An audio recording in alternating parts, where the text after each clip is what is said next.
वक्रतुंड महाकाय सूर्यकोटि समप्रभ निर्विघ्नं कुरु मे देव सर्वकार्येषु सर्वदा। गुरुर्ब्रह्मा गुरुर्विष्णु गुरुर्देवो महेश्वरा गुरुर् साक्षात् परब्रह्म तस्मै श्री गुरवे नमः। मनोजं मारुतुल्यवेगं जितेन्द्रियं बुद्धिमतामुरिष्ठं वातात्मजं वानरयुतमुख्यं श्रीरामदूतं शरणं प्रपद्ये।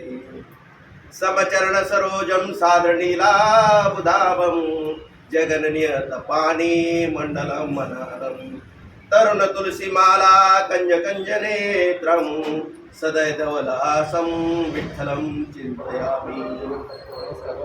पांडुरंग परमात्म्यास प्रथम वंदन। आपल्या या आज जनार्थ शिक्षण प्रसारक मंडळ येळमघाट तालुका जिल्हा बीड संचलित मूकबधीर निवासी विद्यालय माजलगाव या ठिकाणी आज सर्वांचे लाडके आणि सोने सराफा असोसिएशनचे सहसचिव तथा प्रसिद्धी प्रमुख माननीय भागवतरावजी गायकवाड साहेब यांच्या जन्मदिवसानिमित्त अभिष्ट चिंतन सोहळ्यानिमित्त आज आपल्या या मूकबधीर शाळेमध्ये भोजनाची व्यवस्था त्यांनी केलेली आहे आणि त्या अनुषंगाने या ठिकाणी व्यासपीठावर सोने सराफा असोसिएशनचे सचिव उपाध्यक्ष नारायण बापू सातपुते तसेच सेवानिवृत्त मुख्याध्यापक भगवानरावजी धरपडे सर तसेच गजानन भाऊ कोकण सोने सराफा असोसिएशनचे सचिव तसेच मल्हारी मार्तंड अर्बन बँकेचे चेअरमन श्री विशाल भैया देवकते तसेच केशवरावजी गायकवाड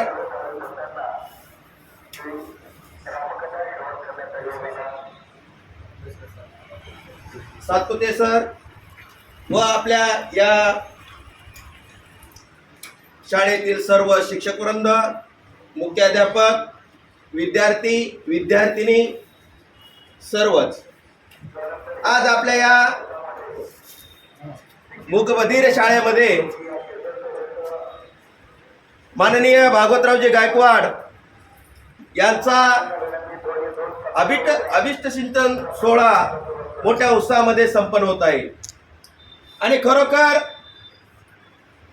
ज्यावेळेस कुठलाही कार्यक्रम असो की त्या कार्यक्रमातून आम्ही एक संपादक आणि पत्रकार या नात्यानं एक धार्मिक कार्यक्रम असो किंवा एक वैयक्तिक कार्यक्रम असो पण त्या कार्यक्रमातून कुठला तरी सामाजिक उपक्रम राबविला गेला पाहिजे हा आमचा उद्देश असतो आणि त्या अनुषंगाने आपल्या या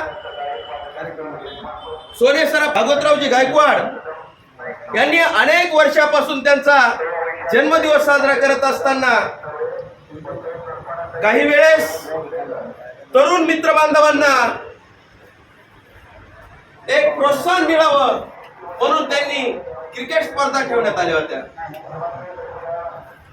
काही वेळेस अनेक ठिकाणी आपल्या जिल्हा परिषद शाळा आहेत त्या जिल्हा परिषद शाळेतील मुला मुलीसाठी शालेय साहित्य वाटप करण्यात आलेलं आहे। असे भरगच्च कार्यक्रम त्यांचा करण्याचा मानस असतो। विद्यार्थी मित्रांनो, आपण ज्या वेळेस कुठलंही कार्य करत असताना आपण ज्या वेळेस व्यापार करतो ते व्यापार करत असताना त्या व्यापारातून आपण कुठलं तरी एक दायित्व स्वीकारलं पाहिजे आणि त्या अनुषंगाने भागवतरावजी गायकवाड खरोखर ते दायित्वाला एक कुशल मार्गदर्शन आणि चांगलं काम करण्याचं काम हे भागवतरावजी गायकवाड करत असतात। त्यांचा उद्देश की जे आपण प्रत्येकाला एक व्यवसाय करत असताना जी कमवलेलं धन आहे आणि त्या धनाची सफलता आणि शुद्धता करण्यासाठी एक काय असतं, काही वेळेस माणूस खूप खूप खूप पैसा पैसा पैसा पैसा पैसा करतो, खूप कमवण्याच्या पाठीमागे लागतो, परंतु तो माणूस इतरत्र समाजकार्य असेल, धार्मिक कार्यक्रम असेल किंवा कुठलाही एक आपण चांगलं काम केलं पाहिजे हा त्या माणसाच्या मनामध्ये आलेलं नसतं. परंतु त्याच्या विरुद्ध जे काम करतात, जे समाज काम करतात, समाजकार्य करतात, खरोखर आम्ही पहिल्या वेळेस गेल्या वर्षी ग्रामीण रुग्णालयामध्ये फळांचं वाटप केलं होतं. खरोखर त्यांनी आतापर्यंत जेही वाढदिवस केला, जे जन्मदिवस साजरा केला आहे, त्यांनी प्रथम समाजातील बांधिलकी जपून त्यांनी उपक्रम राबविण्याचं काम भागवतरावजी गायकवाड यांनी केलेले. खरोखर असा आदर्श घेतला पाहिजे की जे की आपण कुठलंही कार्य करत असताना, खरोखर मी एक सांगू इच्छितो की मी स्वतः अखंड हरिनाम सप्ताह तेलगावला 4 वर्ष केला. 2 वर्ष माझ्या आश्रमावर, माझं विठोबा रुक्माई अनाथ वृद्धाश्रम आहे आलापूरला, त्या ठिकाणी 2 वर्ष सप्ताह केला.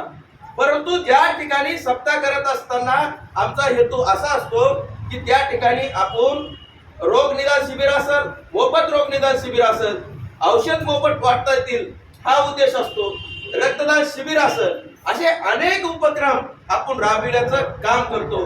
आणि त्याच दृष्टिकोनातून माननीय भागवतरावजी गायकवाड हे चांगल्या पद्धतीनं माजलगावमध्ये एक चांगल्या पद्धतीनं काम करण्याचं काम ते करत असतात. आणि हा आदर्श घेतला पाहिजे.